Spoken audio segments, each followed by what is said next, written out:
Okay, so we are doing this recording for our students. We are very lucky to have with us the author Kevin Hazard, who is a paramedic and also author and has a lot of knowledge about the history of EMS. So Kevin, thanks for joining us. And, thanks for having me. I appreciate it. And you just published a book. So congratulations on your new book. And the book talks about the world's first paramedics. So can you speak about it a little bit? Yeah, of course. So, you know, the way this got started essentially was that by the mid-1960s, the United States was in the midst of what it referred to as an epidemic of injuries. A tremendous amount of people were dying from traumatic injuries. And the reason for that, of course, was that there was no treatment available to them from the site of injury until they arrived at the hospital. And there's a sort of a small, obscure portion of the US government that published this pamphlet. It said essentially, paramedics were too few to be there when you needed them and too unskilled to do much good when they were there. And to back this up, they gave a couple facts. One of them was that in 1965, more Americans died in highway accidents than in the entirety of the Korean War, which is a 3-year conflict. And then they also said that Americans were more likely to survive a gunshot wound in Vietnam than they were in the US. And the reason for that, of course, was that in Vietnam, you had corpsmen. In the US, you had nobody. So this sort of woke people up to the idea that something needed to be done, but nobody had any idea what to do.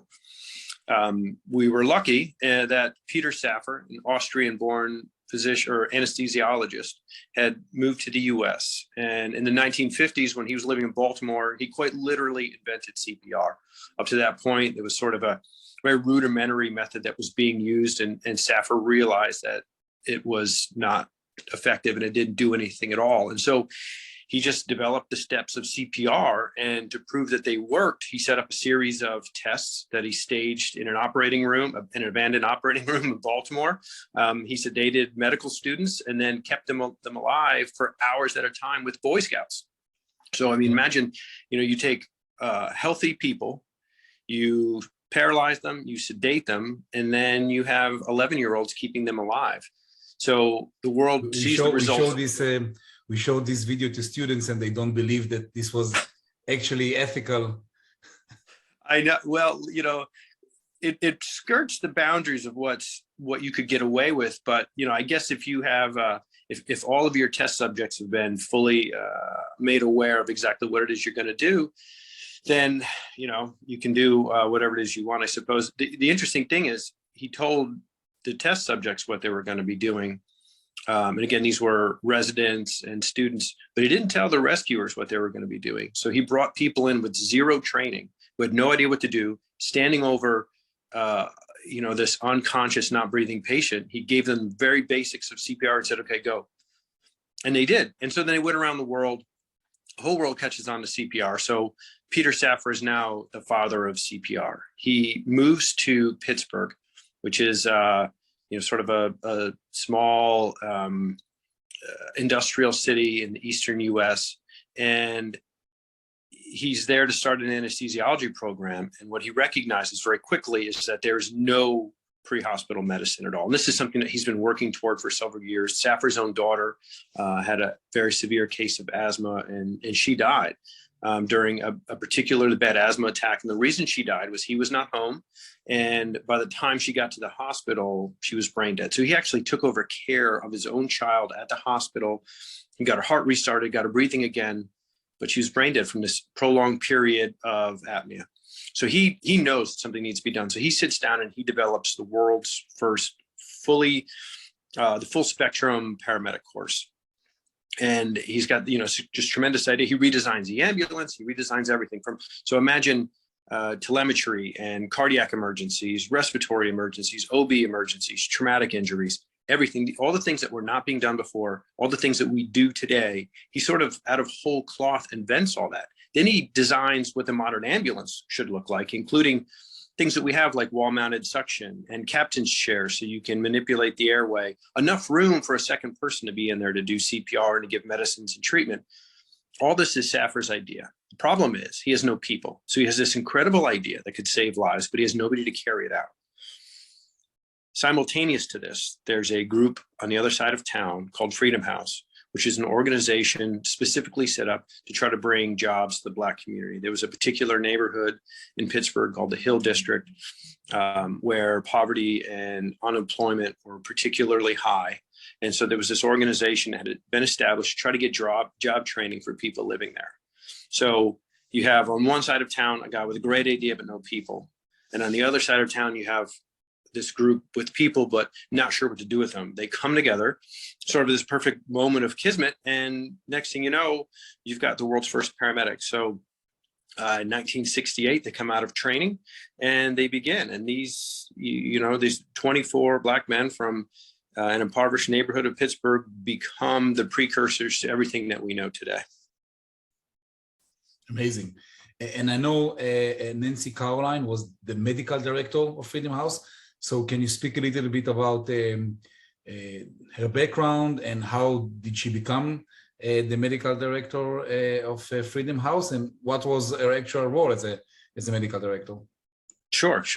So Nancy was born in Newton, Massachusetts, came from an incredibly accomplished family. And from the time she was a very young child, she knew that she was going to go to one of the Ivy League schools, one of the half dozen of the best schools in America. That was her goal. She graduates high school early and she gets into Radford Institute, which was at that point a partner of Harvard because Harvard didn't yet allow women in. So she goes to Radford, she graduates, and she goes to medical school. She does her residency in Cleveland, and she gets out. She's in her late 20s, does a residency, and is not sure what she's going to do with herself. She kind of thought about, well, maybe I'll move out west and study philosophy, or I'll make movies. She always had this sort of very wandering, creative, curious mind. And she gets an offer to come to Pittsburgh to become an anesthesiology resident under Safir. And what that would mean at the time was that she would work in the ICU and the CCU and get a chance to study under the father of CPR. So she comes, and within a few weeks, she sees an ambulance go by. She's standing outside and smoking a cigarette, leaning against the wall. And she sees this ambulance race by, and she idly asks someone, what do they do? What is that thing? And it was that simple question, just somebody saying, hey, what is that brings her to Safir's attention. Because around this time, Safir is desperately looking for someone to take over the organization. He has a million other obligations. Freedom House was getting pushback from the city because, one, it was a medical innovation, which, as we know, those things are not always accepted immediately. Two, it was a medical innovation being run by Black men. And in 1960, 1970 era America, that was definitely not something that went over very well. So it was an organization that was having a hard time getting its footing, despite a tremendous amount of success. And Safir's looking for someone energetic and smart and talented with a ton of experience to take this thing over. Nancy has zero experience, but she is energetic and she is smart and she is talented. And Safir more or less, wrangles her into it. He hears that she asked about an ambulance. And so he gives her this job offer, which she immediately turns down. And he comes back with another job offer and another job offer and another job offer. And finally, she said, look, I'm going to Israel for a couple of weeks. This is December of 74. So I'm going to Israel for a couple of weeks. Maybe when I come back, I'll do this. And Safir just kept harassing her, would not let her go. And finally, she says, okay, fine, I'll accept this job. Has no idea what job it is that she's accepted. She doesn't know what an EMT is, doesn't know what a paramedic is. She's never seen the inside of an ambulance. She returns from Israel, and Safir hands her this enormous trove of paperwork and says, okay, here you go. You're on your own. And she meets these guys and instantly realizes that they do not trust her. This is a group of men who, have had people come and go in the past, and they've seen that there's sort of a big disconnect between physicians who are, particularly at that time, upper class, white, and well-educated, and them, which at that time they were Black, they were lower class, they were uneducated. So there's this huge gulf that has always existed between the people in charge and the people doing the work. So they don't trust Nancy. They don't like Nancy. They don't want any part of Nancy. And on top of that, she's got a like not only bridge that gap, but she's got to find a way to make them better at what they do. She's got to work really hard, and she refers to it as her Orwellian reign of terror, which she comes in and tries to, bring the organization to the highest level that it possibly can be. And, it is a huge clash. They do not get along. It takes a while, but she works so hard. She never goes home. She puts a bed in their crew room, sleeps there overnight. She goes on calls with them. She gets to know them. She eats with them. She literally lives with them over the course of the spring of 1975. And slowly, one call at a time, there's this tremendous bond that is formed. To this day, if you ask anyone from Freedom House about Nancy Caroline, they get very serious. They love Nancy Caroline. The bond that they created amongst one another was really, it's palpable all these years later. So Nancy earns their trust. They earn her trust. And in turn, she brings the organization up to the level at which they are named the national standard by the U.S. government. So U.S. at that time, paramedics had been around for a few years, and the government had, finally said, okay, this thing exists, and what we need to do is find a way to standardize it. So we want to find a single organization that exhibits all of the highest qualities of EMS, and we want to have them develop a training program that we can roll out nationwide. So they had to choose one, and they chose Freedom House. Part of that is Saffir's ingenuity. A huge part of that is Nancy's hard work and dedication. And another huge part of it is just the determination of the men who work there to refuse to be stopped by any of the obstacles in their way. So with Nancy's help, Freedom House became the national standard for EMS in America. We talked about it a while ago. There was a bid to write the first paramedic book, and Nancy actually won the bid. And in a rare coincidence, I have the original manuscript she wrote for the bid. We're going to put it in a museum. So it's it's a small world. Yeah, amazing. It's the first manuscript anybody wrote about paramedics. And the interesting thing is, if you look at what we teach today anywhere, it's almost the same. I mean, nothing really changed. The basics are the same. So she wrote what we're still doing until today. Yeah, and she wrote that based on experiences she had right here in Pittsburgh in 1975. And if you think of the ground that was being broken at that point, you fast forward to 85, fast forward to 95, 2005, 2015, all the way to 2022. Think how many decades have gone by, how many millions of paramedics have worked tens of millions of calls, all the accumulated knowledge, and yet it says something to her tremendous mind that she was able to see right to the heart of it, know what was going to be important. What did these people need to know? What did they need to have? What did they need to be on the lookout for? And what bits of training were really going to be essential? And for her to be able to get right to the heart of it at such an early stage is, it speaks to her genius. Definitely. Before we go on to talk about Nancy, maybe, can you talk a little bit about the Freedom House program? What they did, how it was accepted, probably, I guess, unemployed Black people in the 1970s, probably there was some jealousy, some obstacles. Yeah, so like I said, they came out of training in '68 and they began working. In fact, they worked their first calls following the assassination of Martin Luther King. There were a lot of uprisings in cities across America, including Pittsburgh. So they jumped out of training early to begin running calls. Within the first year, they had run several thousand calls, and everything from, again, heart attacks, strokes, seizures, respiratory emergencies, stabbing, shootings, delivering babies. And the city of Pittsburgh, the Medical Association in Pittsburgh, did a survey of the calls that were run over the summer of '68 through the summer of '69. And what they found was that in 78% of the time, Freedom House paramedics performed the correct treatment on critical patients. And they compared that with the police, who were the other EMS service, and they did the incorrect thing 60% of the time. And the volunteer fire service, who was the third branch of EMS, did the incorrect thing 80% of the time. So it's just, a huge difference. It's an undeniable difference right from the very start. So other cities around the country, Columbus, Jacksonville, so small cities like that, but also big places like Los Angeles, Seattle, San Francisco, Miami, Houston, Chicago, New York. They borrow bits and pieces of this program and they bring it to their own city. So it rolls out across the US and it starts to roll out to other countries. In fact, there's an international symposium in Mainz, Germany in the mid 70s where they brought out Freedom House and they had to meet with ICU and emergency physicians from all over the world. And they evaluated both what Freedom House was doing as well as how Freedom House was being trained. And what they determined was that a medic trained at that level would be able to perform just as well as a physician in the street.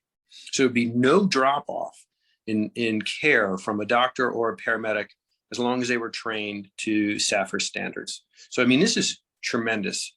The success they had was immediate. The problem was, again, as I said, this is 1970s America, and the mayor of Pittsburgh and certain politicians in the city of Pittsburgh did not agree with Freedom House at all. One, they were very skeptical that medicine, and this was in a direct quote, they didn't believe medicine could be practiced in the back of a moving vehicle. They believed adamantly that it could not be practiced in the back of a moving vehicle. They also had a lot of issues with the fact that the paramedics were Black.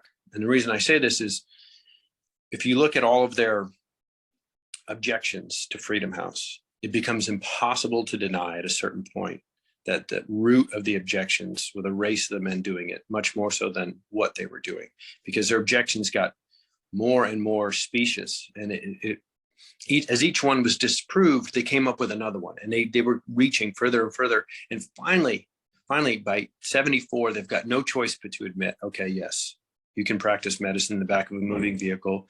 EMS, paramedicine is not just some sort of boondoggle. It is a real thing. And they embrace it. Problem is, they do not embrace Freedom House. So the mayor, who's been fighting this service for over 4 years, says, I'm going to start my own. And he staffs it with an entirely white paramedic corps. And he doesn't use SAFR's experience. He doesn't use any of the hospitals that Freedom House has been working with. So he tries to start from scratch and realizes that he can't do it. So he comes to Nancy and he says, okay, look, I need some help. I need somebody to take over this program. She says, I'll do it, but you have to hire all of my people. So she forces the city to take on Freedom House. And that was how so many of them continued their career. They had some trouble when they got there, and it took a little while for the city to accept them. But it was through Nancy's determination to make sure that the people who worked for her were not pushed to the side that the Freedom House medics continued. So the program itself was eventually shut down, but its legacy continues to today. What can you say about, the pioneers probably had a different scope of practice, and, it was probably a different era. So can you tell us a little bit about maybe the daily activities of what actually a Freedom House ambulance did, maybe compared to what we have today? Sure. So a lot of it was experimental. So they initially did not intubate. That was something that they worked on to add to their repertoire. But it's really quite shocking the number of things they did have. For instance, in the mid 60s, a doctor in Miami developed the technology for telemetry. So even in 68, 69, they had telemetry on an ambulance, but they were experimenting with other things. So in the 70s, there was a heroin epidemic in the US. Because SAFR was an anesthesiologist, he said, well, I know how to reverse that. And so he gave the medics Narcan. And so this was the first instance in which Narcan was being used in the field to reverse heroin overdoses. And so what people noticed was overdose deaths were going down in Black neighborhoods, but they were going up in white neighborhoods. And somebody said, well, why is this? SAFR said, well, it's because in these Black neighborhoods, we have well-trained paramedics who are equipped to deal with emergencies. Whereas in the white neighborhoods where they're still being treated by the police, which of course, the police medics just had trucks. That was it. They had no training, and they didn't even ride in the back with their patients. So, the innovations that we see that we have today, very often began there. Things like the stair chair, the air cast, portable suction, all these things were sort of being tested out in little ways here and there. Again, Narcan. So it's really remarkable the number of things that they had. Now, obviously, you look at things change constantly. What we do today in a cardiac arrest, when I first started just 20 years ago, we still used atropine. That's not something that you do today. And of course, there was no CPAP in the field. You were still giving tons of Lasix to patients with CHF. So little things have changed here and there, but the basics of what we have today really were started in the 70s. So if we go back to Nancy, how do you think Nancy affected all the things that you talked about? And eventually she left to Israel later. Do you know why she left and the timeline around 1978, 79? Yeah, so Nancy's fingerprints are all over EMS in the United States. If you send out a picture, you post a picture of Nancy online, people know who that is. If you post a picture of emergency care in the streets online, people know that book. They've read that book. I went to school in 2002. We used a draft of that book. It was like the 19th edition. Nancy's a legend here, and what Freedom House was able to do was in large part because of Nancy's efforts. So in October of 75, Freedom House was dissolved and absorbed into the city of Pittsburgh. Despite assurances to the contrary, the city was not welcoming to either its Black medics or to Nancy. She was not given the sort of autonomy that she had been promised when she accepted the job. And so in the summer of 76, she was incredibly busy writing a draft of the book. She was trying to run the service. She was getting pushback from the city. And finally, she said, I'm done. So she quits. She finishes the book. And around 77, late 77, early 78, she moved to Israel, which, that had been her goal since she was a little girl. She had always wanted to live in Israel. Her first trip in December of 74, sort of confirmed what she'd always believed, which was that was where she wanted to live. And that was always the goal once she got everything she was doing here off the ground. Amazing. So anything you would like to add that maybe would be interesting for our students, because your knowledge is amazing and you have all this, in your head, you have all this history of EMS and NC. So I'm sure there's more interesting stuff, but also you're probably limited with your time. But anything else you think would be interesting for our students?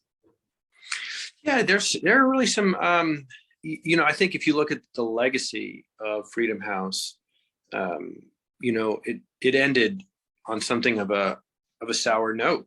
However, the things that the people learned in that 8-year span really propelled them through life. So a lot of those guys they went up as fire chiefs. They had doctors, PhDs, master's degrees, politicians, directors of public safety for cities around the country. These were things that they learned both at Freedom House and sort of through the confidence that Nancy helped infuse into the organization. One of the things I think is so intriguing about Nancy is she leaves the US after having literally written the book on EMS. She goes to Israel. She begins the national EMS program. Then she leaves Israel and she goes to Africa and works at AMREF for a number of years in the early 80s. She's flying around the country, or flying around the continent rather, treating emergencies. She responds to massacres. She responds to natural disasters. She responds to health disasters, virus outbreaks. She sees, I think most people will remember in the 80s, a time in Africa of great famine.